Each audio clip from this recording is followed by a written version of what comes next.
Hey guys, thanks for tuning in. Well, I'm in my daughter's sort of her extra auxiliary room. She's out here. She has some furniture set around, and you can see there's her turtle cage and some of her pops. A little kitchenette over here. So I came out here where it was nice and quiet so that I could do kind of a quick book review for you tonight. I'm going to be reviewing Star Wars Master and Apprentice by Claudia Gray. I wanted to kind of touch base with you guys because I know that a lot of you out there are Star Wars fans, and I certainly have a deep and passionate love for Star Wars. Now, as you can see, I'm a graybeard, so I've been around a while. In 1977, I was in the theater when this thing first came out. So as time moved forward and as things went on and we saw that massive amount of time where we had very little Star Wars, and then we started to get a few books. Well, the prequels hit then, and everybody was super excited about that. I remember sending a friend up to get our tickets while I was working, and then afterwards going to see it, and then not knowing exactly how I felt about it afterwards. And I'll be honest with you, I'm kind of an old school guy. I like the old stuff a whole lot more than I do the prequel stuff. Now, that doesn't mean I don't like the prequels, and it's perfectly fine if you like the prequels, a tremendous amount. And I do like a lot of things about them, but they just didn't really do it for me the way that Star Wars and Empire and Return of the Jedi did. But nevertheless, the prequels did introduce some fantastic characters in some fantastic settings. Obi-Wan Kenobi, some of you may know, is my absolute favorite character in all of fiction of any kind, anywhere. He's my number one character. So I might be a little bit biased here. But Claudia Gray has written a fantastic book, Master and Apprentice, that is set well before Episode 1, The Phantom Menace.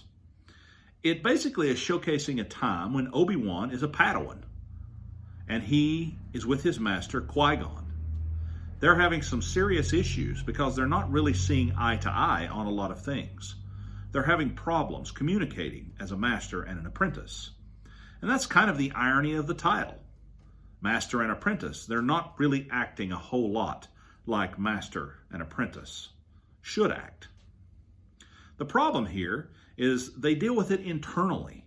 Obi-Wan blames himself that he's not worthy of his master, and maybe he's just not understanding him. He knows Qui-Gon is a little bit unconventional, but nevertheless, he thinks he should be able to step up his game and do what he needs to do. Qui-Gon feels like he's failing as a master, and he's not serving Obi-Wan the way he should, and he's not teaching him in the best manner possible. These two great men kind of fail to talk to one another. It's very much like real life. It's very much like relationships between adults and teenagers that we see today. We have a teenager that wants to please, and we have an adult that sometimes don't know what to do. So we see this same kind of relationship dynamic between these two. And it is very, very believable. It makes these two men just come alive. Well, Qui-Gon is offered a position on the Council, the Jedi Council. Now that is a little bit of a spoiler, but I'm only going to keep spoilers to the minimum here because I don't want to destroy the plot for those of you that haven't read the book. But suffice it to say, he's been offered this position. It's much to his surprise. And also, Obi-Wan doesn't know about it because he fails to tell him. He's not sure how to tell him because Qui-Gon knows that if he accepts this position, he will be required, more than likely, to give up his Padawan and have Obi-Wan assigned to someone else.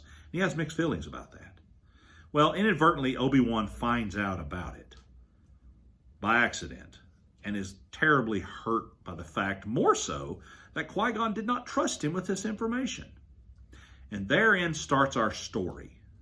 Our story begins with those two starting to deal with this issue.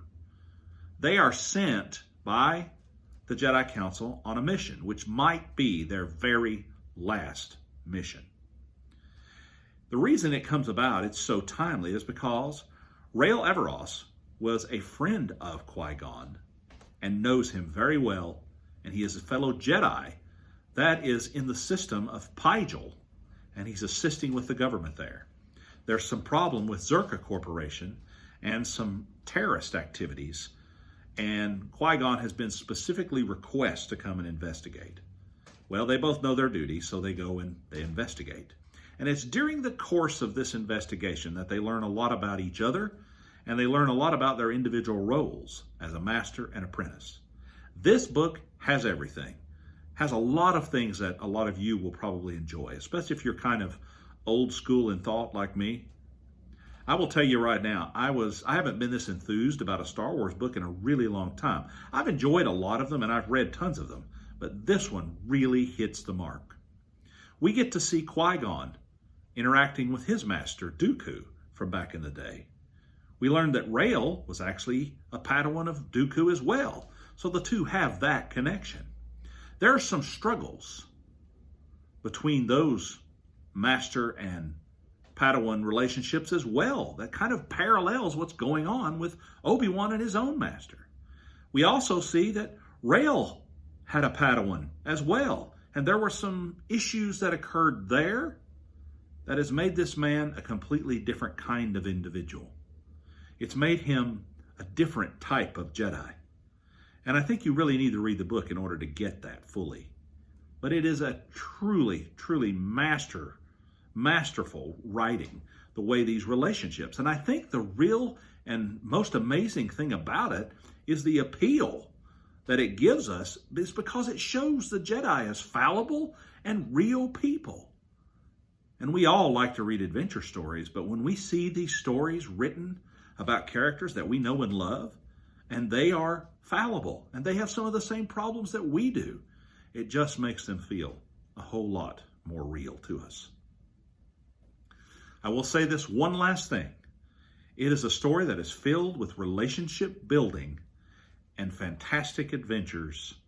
There are some secondary characters that ought to be brought into the light somewhere because they are just excellent. I don't want to say much about it because I don't want to ruin anything for anyone. But there's some secondary characters that are just fantastic. All throughout the novel, we're told just how much Obi-Wan loves to fly. Well, those of us that know the character of Obi-Wan know that he hates flying. This novel lets you find out exactly why that is. And it is one of the most hilarious moments that I have read in a long time. I truly, truly enjoyed it. Now, I know that a lot of people have written some reviews and maybe talked about some of Claudia Gray's other works. Now, I have to be completely honest with you. I haven't read anything else that she's written in the Star Wars setting at all. I'm planning on rectifying that when I can. But I can speak for this book. And Master and Apprentice is worth your time. I would get it if I'm a Star Wars fan. If I were a Star Wars fan, and I were you. And I would enjoy this sweeping story that takes you to a galaxy far, far away and a long time ago. It was an absolute blast to read and enjoy. If you like audiobooks, there's an audiobook available also. It is absolutely fantastically acted by a fantastic voice actor. I think you guys would enjoy it.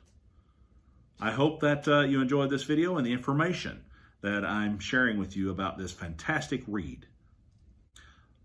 Now, one last thing I'd like to share with you. I am now writing for the website Serial at Midnight. I will have regular columns on the website Serial at Midnight. I have a much more lengthy and thorough review of Master and Apprentice that will be up on that site early this week. I'll leave links down below. I hope you'll check it out. It's a fantastic site.